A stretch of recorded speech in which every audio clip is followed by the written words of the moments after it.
안녕하세요. 홍익대학교 경영대의 홍기훈입니다. 오늘은 제가 NFT 관련된 이야기를 하려고 나왔는데요. 요새 NFT 핫하죠. 정말 핫한 것 같아요. 어딜 가도 NFT 이야기들을 하고, 사실 NFT로 돈을 많이 벌었다는 사람들도 꽤 됩니다. 그리고 돈을 잃었다는 사람들은 아직 나타나지 않은 것 같아요. 그게 아직은 시장이 굉장히 초기 단계다 보니까는 다시 구매를 했던 NFT를 팔 필요는 없을 것 같아서 아직은 막 뭐 돈을 잃었다는 사람들은 많이 안 나오는 것 같은데, 어쨌든 NFT를 사고 싶어 하는 사람들은 주변에 굉장히 많은 것 같습니다. 그리고 재밌는 거는 예전에 블록체인이나 코인을 할 때는 그래도 크게 뭐 관심만 가졌었죠. 크게 관심을 갖고 있지는 않았던 그 게임 업체들이 계속해서 이제 이 시장을 두들기고 있는 상황이고요. 그러다가 보니까는 상장사들, 얼마 전에 삼성전자까지 이제 여기에 뛰어들었죠. 그래서 상장사들까지도 이 NFT 시장에 관심을 갖고 NFT를 어떻게 자기네 비즈니스에 녹여가야 할까를 고민을 하고 있는 상황인 것 같습니다. 얼마 전에 현대차 그룹에서 강의 의뢰가 들어왔었어요. NFT 관련돼서 임직원들한테, 특히나 임원들한테, 리더들한테 이제 강의를 해달라고 이야기를 하시더라고요. 그래서 예전에 코인 때는 대부분 금융사들 강의를 제가 많이 나갔었습니다. 그래서 뭐 증권사라든지 은행이라든지 뭐 그런 데 임원들을 대상으로 강의를 많이 했었는데, NFT의 세계가 열리면서 좀 제가 강의하는 대상들이 확장이 됐던 것 같아요. 그래서 오히려 증권사나 은행에 계신 분들보다는 현재 그냥 일반 기업들에 계신 분들이 굉장히 많이 관심을 갖고 있고요. 이게 아무래도 NFT의 특징 때문인 것 같은데, 그런 좀 사회에서 코인과 NFT를 둘 다 똑같이 블록체인 기반이고 코인 기반임에도 불구하고 다르게 보는 시각들과 다른 기업들이 관심을 갖는 이유들과 뭐 그런 것들을 좀 풀어나가기 위해서, 그래서 그런 사회 분위기의 온도 차이 그리고 시각적 차이에 대해서 이야기를 조금 해보고자 제가 책을 한 권을 썼습니다. 뭐 되게 민망하기는 하지만 책을 하나를 써서 뭐 그런 그 이야기들을 가지고 여기저기서 얘기를 하다 보니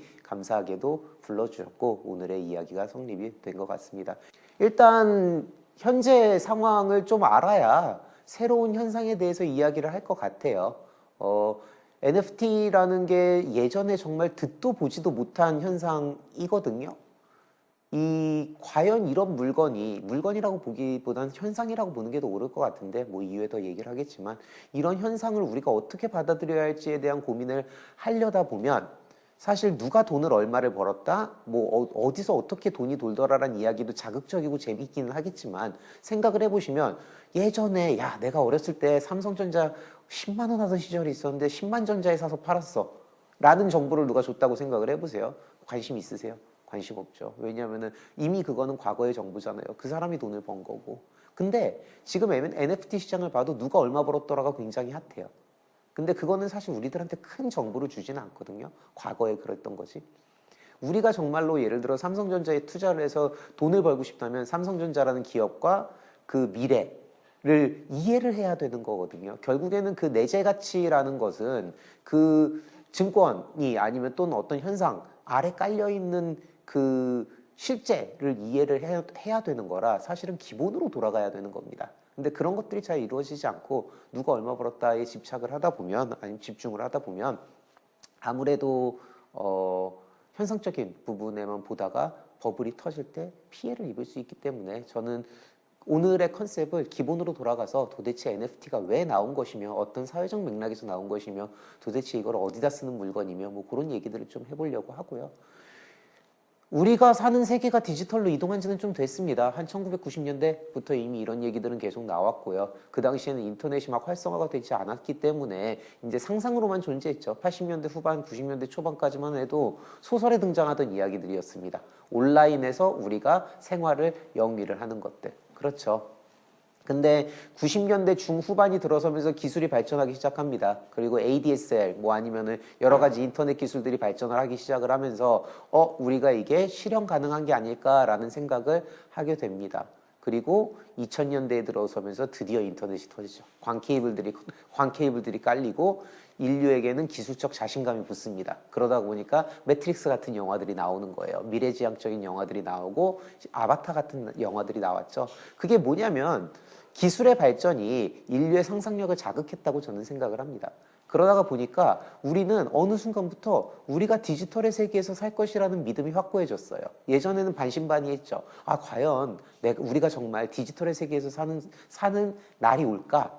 라고 의문을 가지고 있고 그렇게 됐으면 좋겠다라고 생각을 했다면 지금 그 누구에게 물어봐도 당연히 우리는 온라인의 세계에서 살 것이고 우리의 삶이 디지털화가 될 것이다 라는 이야기들을 굉장히 자연스럽게 받아들이는 시대에 왔습니다. 메타버스는 꽤 오래된 이야기입니다, 사실. 그래서 제가 이제 출퇴근을 할 때 지하철을 이용을 합니다. 그게 시간에 잘 맞춰서 굉장히 좋아요. 서울은 차가 많이 막히잖아요. 근데 지하철에 타서 저는 이제 9호선 완행을 굉장히 즐겨 타는데 앉아서 갈 수 있어요. 그럼 앉아서 제가 뭘 하느냐?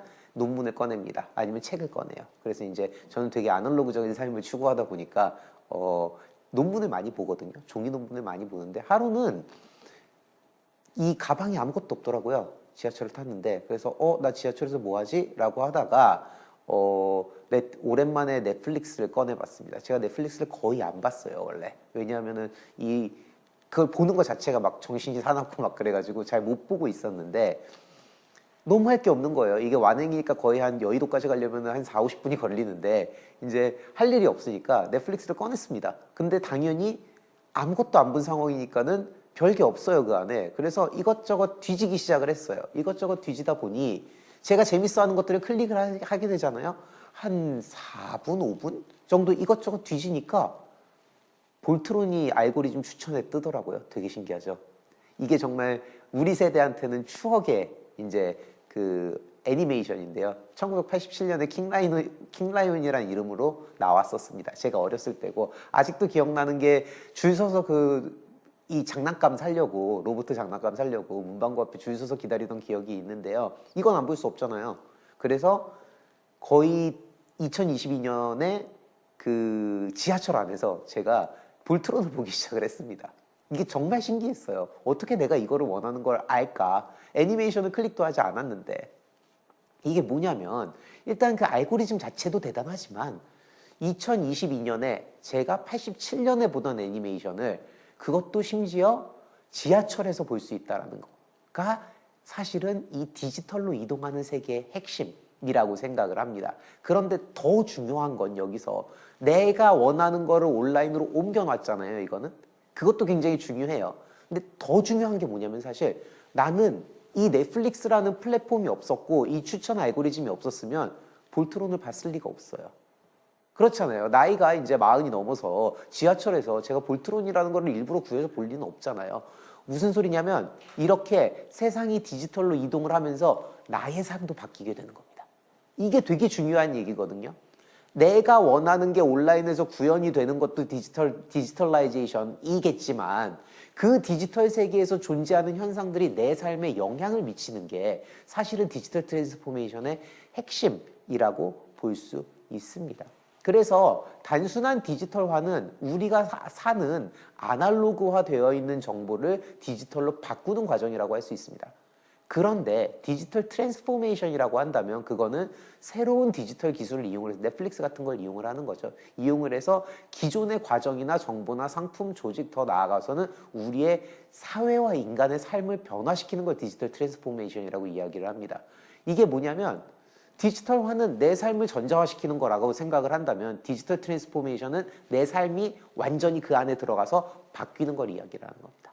그래서 우리가 일반적으로 이야기하는 나의 삶이 디지털화가 된다라고 얘기를 하는 거는 단순한 기술의 구현일지 모르겠으나 디지털 트랜스포메이션은 기술의 관점이 아니라 사회의 관점에서 봐야 됩니다. 왜냐하면 디지털 트랜스포메이션으로 이루어진 온라인의 세계에서는 사람들의 삶이 바뀔 거고요.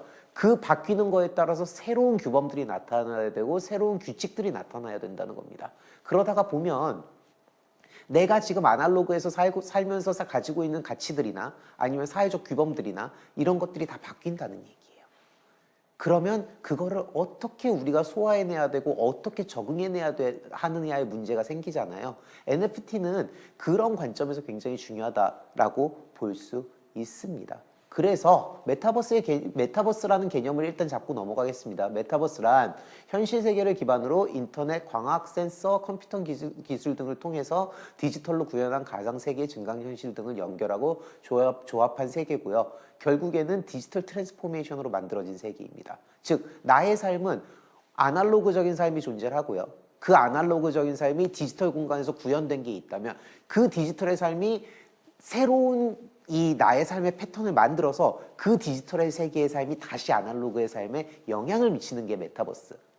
즉 그냥 우리가 얘기하는 아바타들 나와서 큰 머리 가지고 왔다 갔다 거리면서 온라인에서 채팅하는 그게 아니라 거기에서의 삶이 존재하고 아날로그에서의 삶이 존재하고 둘이 왔다 갔다 거리는 거를 메타버스라고 정의하는 겁니다. 얼마 전에 2011년 말이에요. 2011년 12월 3일 세컨서울이라는 프로젝트가 있었습니다. 이게 뭐냐면 서울을 온라인상에서 새로 만드는 거예요. 그리고 서울에서의 부동산이 사기 어려우니, 구매하기 어려우니 온라인에서 부동산 한번 사보자 라는 이제 취지에서 만들어졌고요. 요렇게 보입니다. 화면에서 보이듯이 요렇게 보이고요. 이 서울에서의 부동산을 팔았어요. 온라인에서 구현을 해서. 그래서 선착순 1000명이 모두 접수된 지역은 회색으로 표현이 되어 있고요. 완판됐습니다. 서울의 주요 상권이 사실상 다 팔린 거죠. 재밌는 건 몇 가지 여기서 우리가 알아야 될 것들이 있어요. 일단 디지털 부동산을 팔았다 그러거든요. 이게 과연 디지털 부동산일까요? 그렇지는 않아요. 왜냐하면 이거는 파일입니다. 그렇죠. 전자 파일이에요. 디지털 파일인데 그거는 옮길 수 있잖아요. 정의상 부동산이 될 수 없어요. 디지털 파일을 판 거지 정확히는 그 디지털 부동산을 판 건 아닙니다. 즉 동산을 팔았고요. 문제는 동산을 팔았으면 우리 현실 세계에서 동산을 팔았어요. 예를 들어 요거를 내가 팔았다고 생각을 해보세요. 그럼 이거의 소유권이 넘어가겠죠. 나는 돈을 뭐 한 예를 들어 10,000원을 받고 이걸 팔았어요. 그러면은 여기다가 이름 쓰나요? 이제부터 이거 내 거라고 쓰지 않잖아요. 그거는 초등학교 때나 하던 거고 이거는 그냥 내가 가지고 있기 때문에 내 겁니다. 즉 현실 세계에서는 현실 세계에서의 동산의 소유권은 점유로 인해서 결정이 된다는 의미입니다. 뭐냐면 내가 가지고 있으면 내 거예요. 그런데 부동산은 달라요. 왜냐하면 내가 내 아파트 뜯어서 갖고 다닐 수 등에다 이고 다닐 수 없잖아요. 그러다가 보니까 부동산은 내가 들고 다닐 수 있는 물건이 아니라 움직일 수 없는 물건이기 때문에 뭔가 내 소유권을 증명할 만한 서류가 필요한 거예요. 그거를 우리는 등기라고 부릅니다. 그래서 정부에서 그 등기에 대한 보장을 해주는 거예요. 그 등기의 신뢰를 정부에서 주는 거죠. 이거 당신 거 맞습니다라고 해서 정부가 보장을 해줍니다. 그래서 등기 사업은 정부의 사업이고요. 공공사업입니다. 그리고 우리가 현실 세계 부동산의 소유권을 등기로 증명을 하게 됩니다. 온라인상에서의 부동산은 어떻게 소유권을 증명해야 할까요? 라는 문제가 생기는 거예요. 왜냐하면 이거 분명히 우리는 온라인상에서의 부동산이라고 불렀지만 법적으로는 동산이에요. 전자 파일이니까. 그러면은 동산이니까는 현실 세계에서는 점유로 소유권을 증명해야 돼요. 문제는 점유로 소유권을 증명할 수 있냐? 그러면 이 서버를 들고 다녀야 되거든요. 왜냐하면 이거는 각자한테 팔기는 했으나 이 파일, 이 플랫폼 자체는 외부 서버에 저장이 돼 있잖아요. 그럼 그 서버에 있는 물건을 내가 빼올 수는 없잖아요. 그러면은 그 프로그램이 돌아가지 않을 테니까요. 그렇기 때문에 결국에는 디지털 상에서의 자산은 동산임에도 불구하고 외부 서버에 저장돼서 개인이 갖고 나올 수 없기 때문에 어떤 형태로든지 등기가 필요하게 됩니다. 그게 현실 세계와 디지털 세계에서의 큰 차이예요. 우리가 디지털 세계를 왜 이렇게 이야기를 많이 하느냐라고 이제 계속 물어보시는데 2020년과 2021년의 경제 성장률을 보시면 확실히 알 수 있습니다. 2020년에 보면 우리가 코로나 팬데믹으로 인해서 경제 성장률이 다 마이너스를 기록을 했어요. 21년이 되면서 어느 정도 리커버리가 일어나고는 있는데 경제 회복이 일어나고는 있는데 문제는 경제 성장률이 생각보다 그렇게 높지 않다는 거예요. 이게 굉장히 큰 문제입니다. 물론 이미 2008년 이후에 뉴노멀이라고 해가지고 경제 성장을 멈췄어요. 근데 코로나로 인해서 전 세계가 경제적으로 타격을 입었죠. 2021년에 겨우 좀 나아지려고 하니까 러시아랑 우크라이나랑 전쟁을 해요. 도대체 왜 이러는 걸까요? 라는 얘기를 하고 싶은 거잖아요. 왜 나한테 왜 이래? 정말 그러고 싶잖아요. 이 집 좀 성장하려고 하니까 천연가스하고 기름을 수출을 못하게 만들어 놓잖아요. 그래서 원자재 가격이 폭등을 해서 다시 경제 성장률이 조정되고 있는 중입니다. 힘들어요. 모두가 힘든 상황이에요. 신성장 동력에 대한 갈망은 절박합니다. 이미 2008년부터 그 절박함이 있었는데 이제는 더 힘들어졌어요. 당연히 경제학에서도 이야기를 하지만 기술의 혁신은 노동과 자본의 성장 없이 생산효율을 증대시킬 수 있습니다. 그러다가 보니까 우리나라도 2013년에는 창조경제, 2017년에는 혁신경제라는 테마를 가지고 나와서 기술의 혁신을 이루려고 노력을 한 거예요. 이미 대실패로 끝났다는 것은 우리가 다 인지는 하고 있지만 일단은 우리가 경제가 성장을 멈추면 당연히 인류는 기술에 눈을 돌릴 수밖에 없어요. 이 상황을 더 악화시킨 게 코로나 바이러스로 인한 팬데믹입니다. 그래서 그렇지 않아도 우리는 메타버스로 가고 있었는데 이거를 그냥 촉진시킨 거예요. 여러분들 요새 회의하실 때 보거나 아니면 친구들이랑 만날 때 보면 줌으로 많이 만나죠. 근데 우리가 이 2000년대 중반이나 2000년대 후반, 2010년 정도까지 온라인의 세계에서 누군가를 만날 거라고 생각을 하면 어떻게 생각을 했어요? AR, VR 기계 갖다 놔가지고 그 안에서 대면으로 만나서 정말 사람 만나듯이 만날 거라고 상상을 했잖아요. 줌처럼 만날 거라고 아무도 상상 안 했죠. 기술이 완전히 무르익지 않은 상황에서 코로나가 터지면서 우리는 지금 우리가 가지고 있는 기술로 메타버스를 구현해낸 겁니다. 그러다가 보니까 부족함이 많아요. 제페토도 마찬가지죠. 우리가 생각하던 아바타와 제페토의 아바타는 매우 다르죠. 이렇게 머리 큰 아이들이 돌아다니면서 이렇게 2000년대식의 애니메이션으로 이걸 할 줄은 몰랐어요, 우리가 사실. 근데 문제는 코로나가 터지면서 이게 다 필요해진 거예요. 그러면서 다 온라인으로 아직 미성숙한 단계에서 진행이 빠르게 이루어진 상황입니다. 그러다가 보니까는 우리는 어떻게 보면은 디지털 세계에서의 삶을 강제당한 건데요. 아까 말씀드렸듯이 우리가 기술적으로도 그렇고 사회적으로 그렇고 디지털의 세계로 넘어가는데 아직 준비가 안 돼 있던 거예요.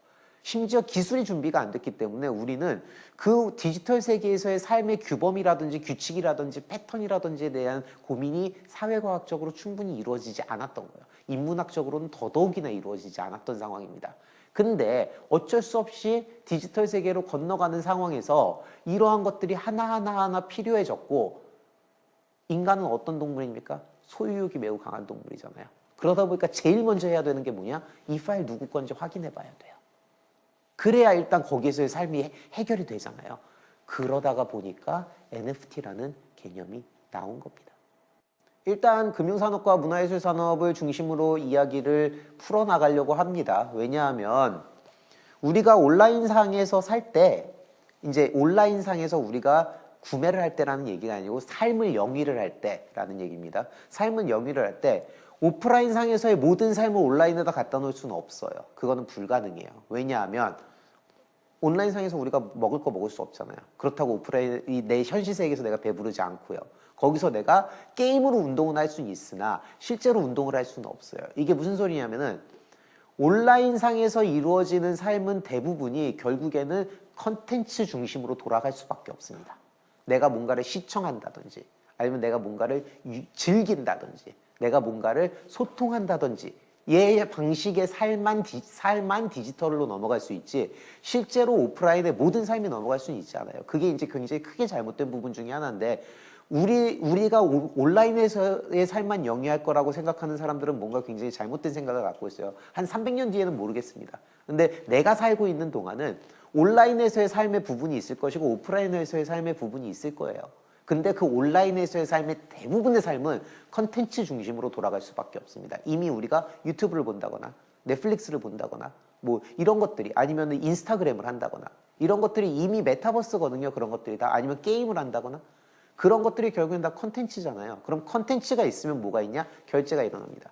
그래서 결국에는 문화예술 산업하고 금융산업 중심으로 디지털의 세계는 돌아갈 수밖에 없습니다. 왜냐하면 그것밖에 할 수 있는 게 없어요, 아직은. 그래서 제가 이제 오늘의 이 얘기를 풀어나갈 때 금융산업과 문화예술 산업을 중심으로 이야기를 해보려고 합니다. 조금 얘기를 전환시켜서 이제 NFT 얘기로 넘어가려고 합니다. 이 기사 많이 보셨을 거예요. 20분 만에 65억을 벌었다. 누가 벌었냐? 그라임스라는 사람입니다. 앨런 머스크의 여자친구로 더 유명하죠. 기사가 정말 많이 떴었어요, 한동안. 그리고 NFT를 이렇게 빵 띄운 장본인이 이 사람입니다. 그 전에도 얘기가 오고 가기는 했지만 결국에는 이 시점을 기준으로 해서 NFT의 전과 후가 나뉜다고 생각을 하는데요. 그림을 팔아서 65억을 벌었대요, 20분 만에. 근데 되게 재밌는 건 대부분의 사람들이 무슨 그림을 어떻게 팔았는지는 몰라요. 그래서 제가 가져왔어요. 요 그림들을 판 겁니다. 이게 디지털 파일로 돼 있는 건데 여기 가만히 이 슬라이드를 보시면 가격들이 좀 이상해요. 하나 40만 불짜리는 있어요. 제일 큰 거 데스 오브 더 올드라는 이제 제일 큰 게 있는데 나머지는 20달러, 20달러 이래요. 이걸 가지고 어떻게 60억을 벌었지? 이 가격이 맞나? 라는 생각을 하실 거예요. 이게 뭐냐면 자세히 뜯어보면 재밌어요. 배틀 오브 더 월님스라는 이제 요 그 작품이고요. 아랫단의 맨 왼쪽에 있는 그림입니다. 아랫단의 맨 왼쪽에 있는 그림인데 요 그림을 10개를 팔았습니다. 아가 되는 거죠. 그러니까 저렇게 큰 돈을 벌 수 있죠. 요 그림 하나예요. 요 그림 하나. 맨 아래쪽, 저 왼쪽에 아래쪽에 맨 왼쪽 그림을 보시면 되는데 저 그림이에요. 다 보시고 계시죠? 요 그림을 10개 팔았어요. 어떻게 했냐? 저거를 10번 만들었냐? 아니에요. 저거 파일 하나를 만들고서 10번 복제를 했습니다. 그랬는데 어떤 거는 11만 1111불에 팔리고요. 어떤 거는 1100불에 팔렸어요. 신기하죠? 생각을 해보세요. 요거 하나로 10점을 경매해서 25만 달러를 벌었는데 그림은 하나예요. 근데 같은 디지털 그림이 10개예요. 카피 페이스트 했으니까 똑같은 물건이에요. 근데 가격이 달라요. 그리고 복사본이 아니라고 주장을 해요. 근데 더 재밌는 건 구매자들이 이걸 소유한다라고 얘기를 하는데 자, 뭐하고 계세요? 여러분들 모두 감상하고 계십니다. 막 복잡하죠. 뭐지 이건? 어떻게 이렇게 되지? 이 파일을 사려고 어떤 사람은 1100달러를 지불을 했고 어떤 사람은 11만 1111달러를 지불했어요. 이미 숫자에서 보시듯이 장난기가 다분하죠. 11만 1111달러 비딩을 한 게. 이거 크립토 펀드에서 비딩한 겁니다. 장난이 더 많죠, 여기에. 보시면 2021년 3, 4분기를 기준으로 거래 시장이 크게 뛰었어요. 요새는 조금 줄어들고 있습니다. 요새는 조금 줄어들고 있는데 도대체 왜 이러는 걸까? 라는 거예요. 뭐라고 설명을 하기 전에 전문가들의 얘기를 좀 먼저 들어보겠습니다. 데이비드 호크니는 아시는 분들은 잘 아실 거고 모르시는 분들은 모르실 수 있지만 굉장히 유명한 작가입니다. 예술가예요. 이 사람은 비플이라는 작가의 NFT 작품은 보잘것없고 우스꽝스러우며 NFT는 국제적인 사기 협착꾼들이 하는 거라고 이야기를 합니다. 뉴욕타임즈에는 유망 작가의 작품을 사던 미술 컬렉터들이 NFT에 뛰어들지 않는다라고 얘기를 합니다. 근데 옹호론 쪽에서는 뭐라고 이야기를 하냐면 미술품은 원래 가치 저장 수단이었으며 NFT는 좀 더 현대적인 미술 투자 방식이라고 얘기를 합니다. 이게 뭐냐면 딱 요 두 의견을 보시면 감이 확 오실 거예요. 기존의 예술 산업계에선 이걸 어떻게 보냐면 예술 작품을 보는 거예요. 근데 이 NFT를 활용하자는 입장에서 보면은 이 거래 가능성과 자산으로서의 미술품을 보는 겁니다. 시각이 완전히 다르기 때문에 싸움이 일어날 수밖에 없는 거거든요. 예술품을 예술적 가치로 접근을 하는 사람들과 예술품을 자산적 가치로 접근하는 이 둘의 차이입니다. 사실 이게 핵심이거든요. 이 시장을 보는 시각의 차이는 되게 많은 얘기들이 있었어요. 뭐 마이클 윙클만이라는 사람은 이제 이 사람의 활동명이 비플인데 제작을 해서 팔았고 780억 원에 낙찰이 됐습니다. 그리고 뭐 이런 사람들이 있었는데 재밌는 건 제가 여기서 강조하고 싶은 게 뭐냐면 그라임스의 작품에서도 마찬가지지만 이 작품의 구매자가 NFT 펀드 운용사예요. 우리가 지금 언론에서 보는 어떤 작품이 얼마에 팔렸다, 어떤 작품이 얼마에 팔렸다는 사실 크립토 펀드들이 대부분이 구매자입니다. 그리고 재밌는 거는 이 비플이라는 작가와 이 크립토 펀드인 메타버스의 창업자인 순달회사는 아는 사이예요. 이게 되게 중요한 게 대부분 이런 얘기들을 잘 안 하고 얼마에 팔렸다면 얘기 자꾸 하는데 사실 아직까지도 이 NFT 시장에서 거래된 가장 비싼 작품들의 거래를 보면 대부분이 펀드들이 구매를 했고 펀드가 아는 사람들의 작품들이 굉장히 많아요. 그 이너서클의 풀에서 거래가 되는 경우가 많다 보니까 사실 예술계에서는 의심을 가질 수밖에 없는 거예요. 이 가격이 진짜 맞는 가격이냐라는 이제 의심을 가질 수밖에 없는 거예요. 이런 일들이 자꾸 일어나다 보니까 뱅크시가 되게 재밌는 이제 활동을 합니다. 뭐냐면 자기가 이제 제작했던 모런이라는 바보들이라는 이제 그 작품이 있는데 그 작품을 블록체인 개발 기업인 인젝티브 프로토콜이라는 데서 10만 불에 구매를 했어요. 그러더니 이 인젝티브 프로토콜이 뭘 했냐면 이 작품을 NFT로 만들었습니다. 그래서 이거를 온라인으로 판매를 하면서 유튜브에다가 뭘 이제 이 방송을 하냐면요. 생각을 해봐라. 이게 온라인으로 그림이 거래가 된다? 그리고 온라인화가 됐으면 원본은 어떻게 해야 되냐 해서 태워버립니다. 이제는 원본이 없기 때문에 파일이 원본이 된다라는 어떻게 보면은 의식인 거예요.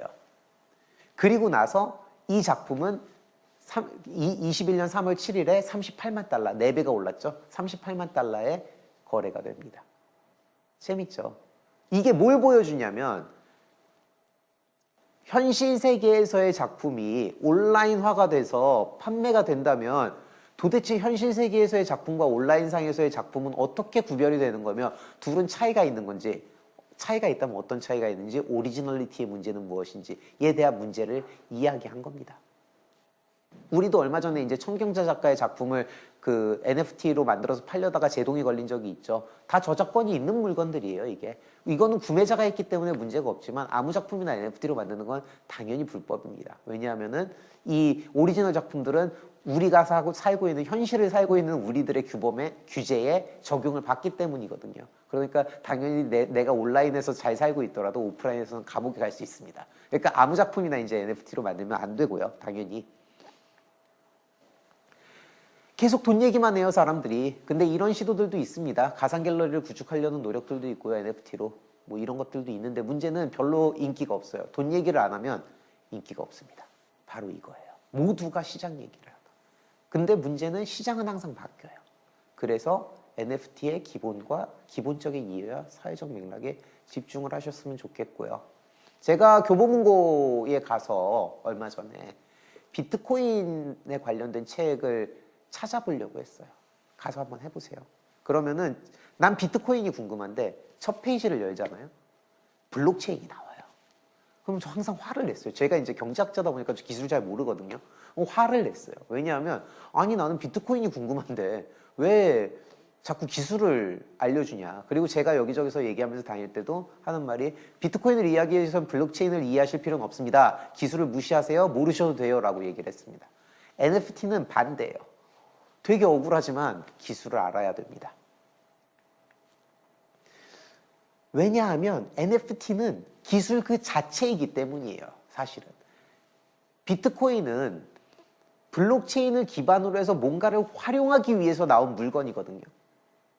거래 메커니즘이고 화폐처럼 쓰인다 그러고 자산이다 보니까는 비트코인 자체의 활용을 이해하는데 기술에 대한 이해가 없어도 됐지만 NFT는 등기를 하는 방식인데요. 이게 그냥 기술이에요, 기술. 그러다가 보니까 기술을 이해를 못하면 도대체 이게 왜 필요한 건지에 대한 이해가 안 됩니다. 그래서 어쩔 수 없이 기술에 대한 이야기를 해보겠습니다. NFT는 크게 스마트 컨트랙과 블록체인 그리고 데이터 인코딩, 주소와 거래의 4가지 기술로 이루어져 있는데요. 데이터 인코딩이나 주소와 거래는 사실 어렵지 않습니다. 왜냐하면 내가 특정 파일을 전자화시키기 위해서는 당연히 데이터를 인코딩해야 되는 거고요. 그 전자화시키는 과정을, 데이터로 만드는 과정을 데이터 인코딩이라고 부르고요. 주소와 거래가 있어야 내가 주고받을 수 있습니다. 그래서 사실 오른쪽 단의 2가지는 그렇게 크게 문제될 게 없는데 블록체인과 스마트 컨트랙이 사실은 문제입니다. 블록체인은 분산 원장이에요. 분산 원장이고 분산형 네트워크의 거래를 처리하기 위해 수행되는 작업 증명 알고리즘이라고 얘기를 하는데 복잡하죠. 블록체인은 간단하게 얘기를 하면 여러 사람이 모여서 거래를 스스로 처리하는 기술이라고 생각하시면 됩니다. 그렇죠? 그렇게만 이해하시면 돼요, 블록체인은. 블록체인 기술이 뭡니까? 라고 하면 보통은 다 중앙에서 거래소 같은 데서 거래를 처리를 해주는데 내가 거래하면 같이 거래하고 있는 다른 사람들이 그 거래를 기록을 해주는 시스템이더라 정도로 이해를 하시면 되고요.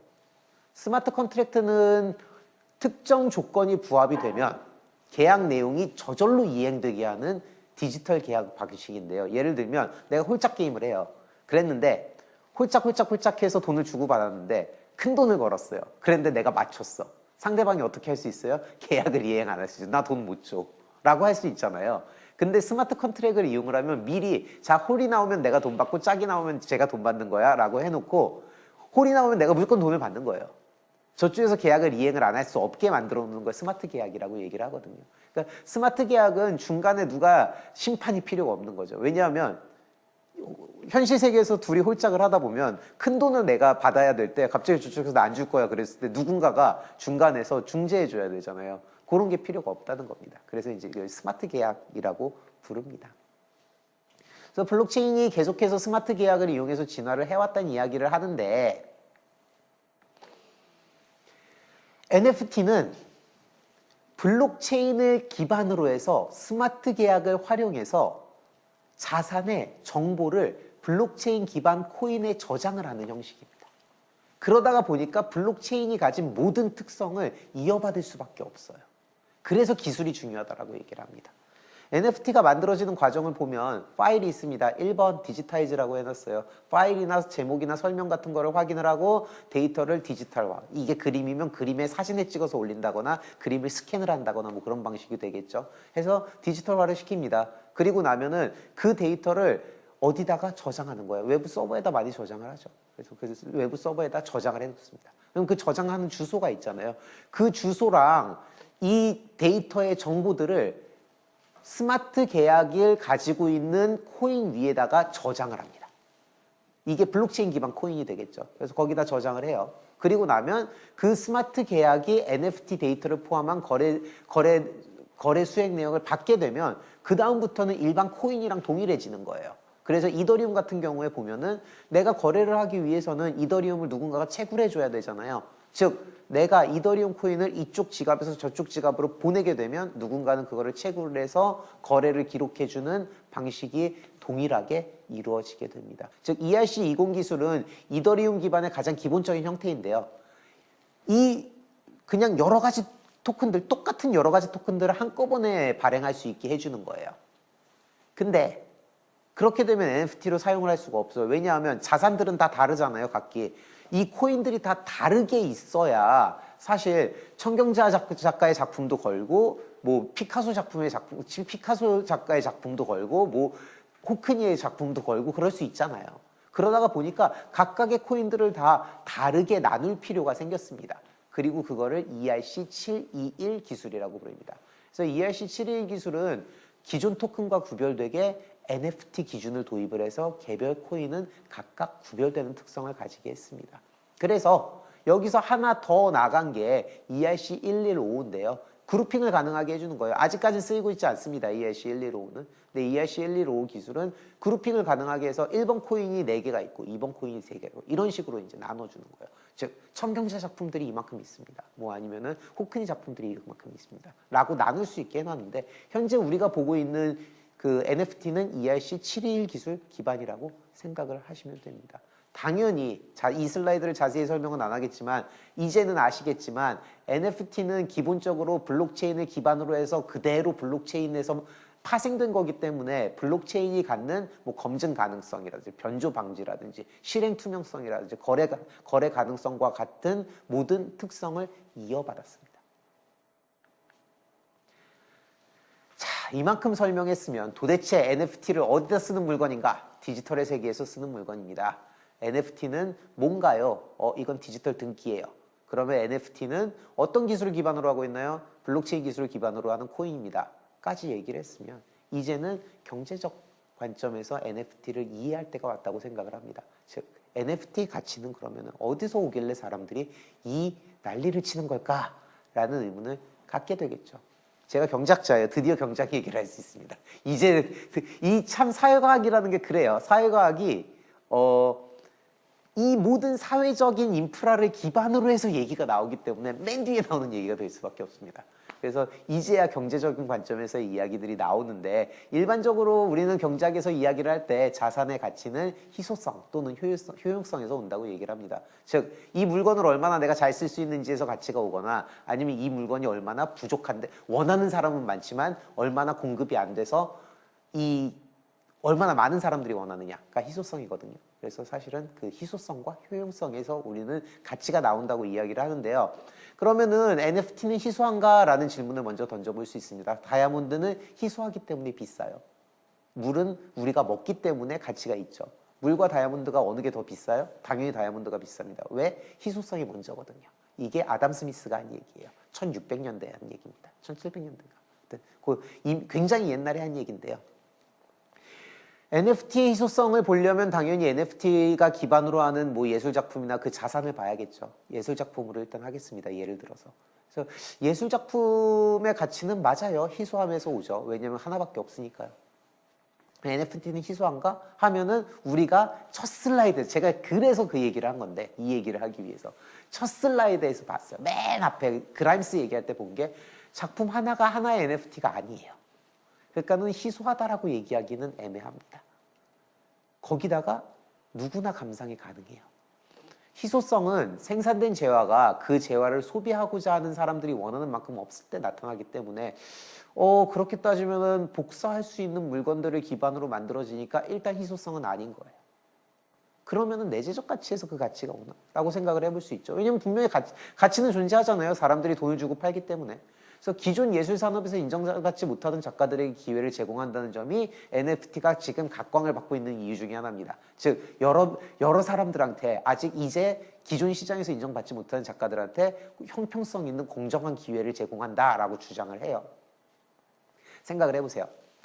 기존에 인정받지 못하던 작가들의 작품 가치가 굉장히 높을 수도 있어요. 근데 기존의 시장이 모를 수도 있죠. 하지만 기존에 있는 기존 시장에 있는 사람들이 바보도 아니고 그들 전문가예요. 이 산업에서 20년, 30년씩 잔뼈가 굵은 사람들이거든요. 똑똑한 사람들입니다. 무슨 소리냐면 확률적으로 봤을 때 기존에 인정받지 못하던 작가들의 작품의 가치가 기존에 인정받던 작가들의 작품의 가치보다 매우 높을 확률은 높지는 않습니다, 사실. 그런 사람들이 존재는 하겠죠. 하지만 평균적으로 보면은 당연히 기존에 인정받지 못하는 사람들이 기존에 인정받던 사람들의 작품보다 가치가 낮을 확률이 더 높기 때문에 이건 평균적으로 봤을 때 내재적 가치라고 보기도 사실은 쉽지는 않아요.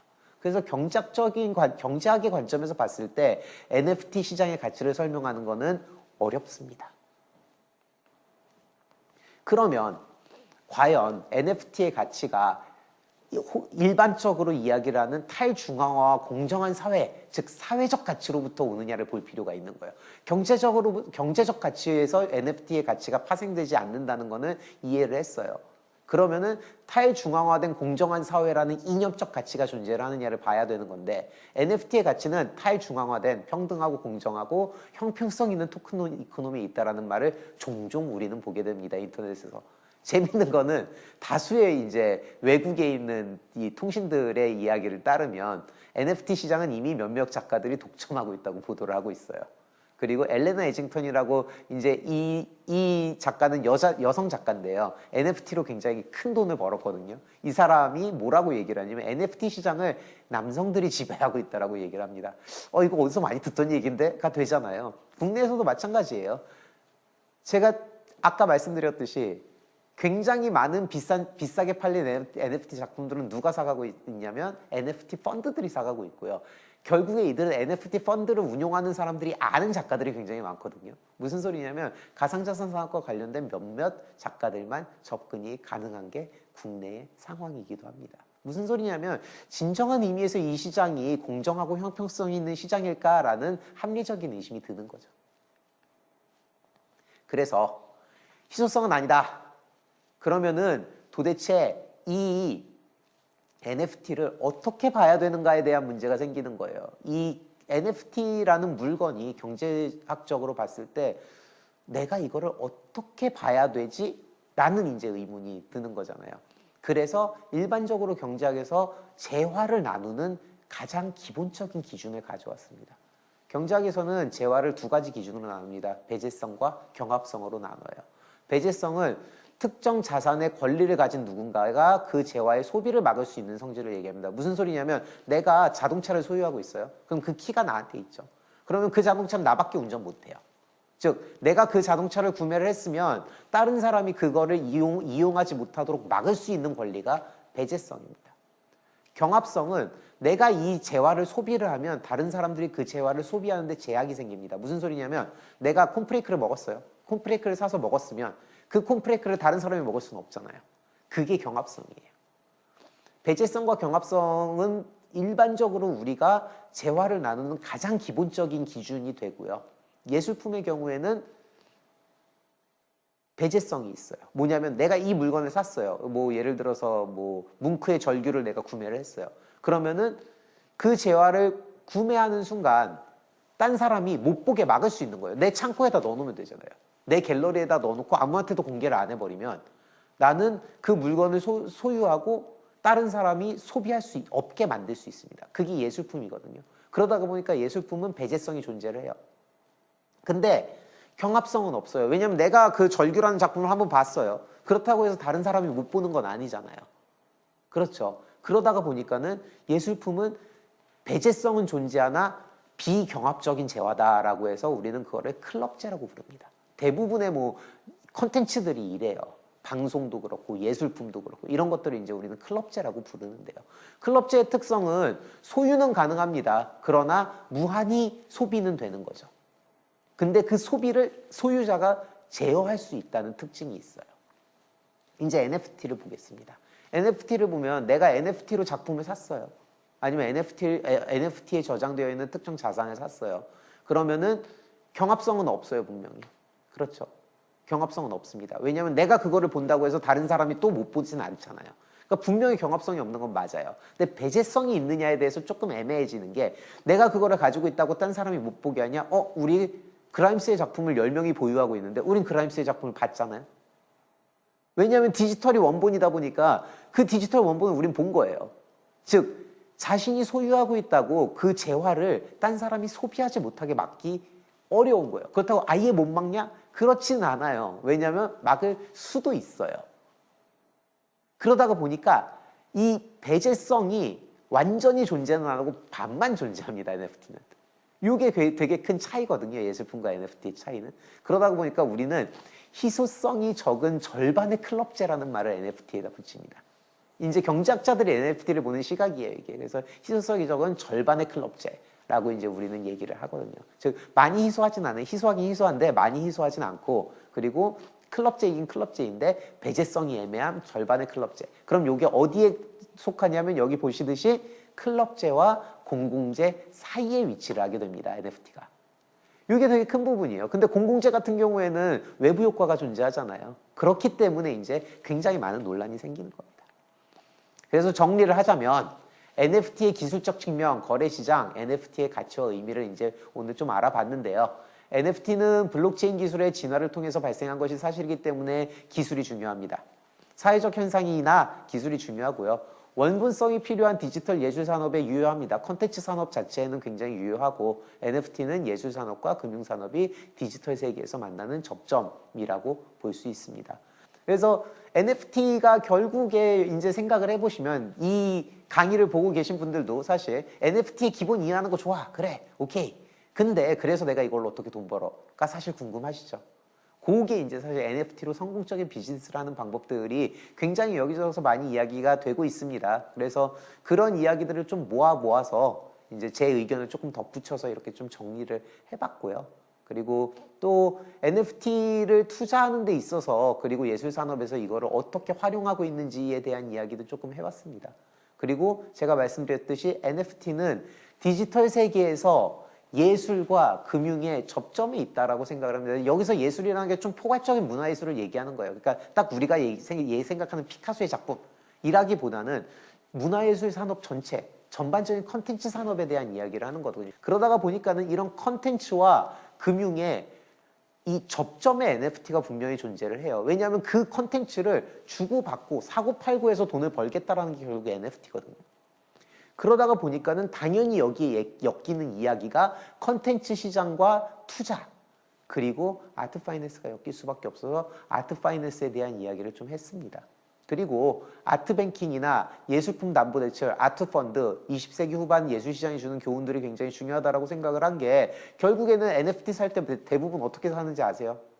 내가 이 물건 사는데 이 물건을 담보로 대출을 받습니다. 파는 주치한테 대출을 받아요. 이거 뭐랑 똑같냐면 옥션사에서 물건을 낙찰을 받아요. 그러면은 대부분의 경우 그 돈을 다 내는 게 아니라요. 내가 돈의 그 낙찰받은 가격의 일부 한 30%만 내고 나머지를 옥션사에서 대출을 받습니다. 그 대출을 어떻게 받냐면은 내가 지금 낙찰받은 물건을 담보로 받는 거예요. 그러다가 보니까 당연히 파이낸싱이 굉장히 중요해지고요. NFT를 살 때도 마찬가지의 현상이 일어나거든요.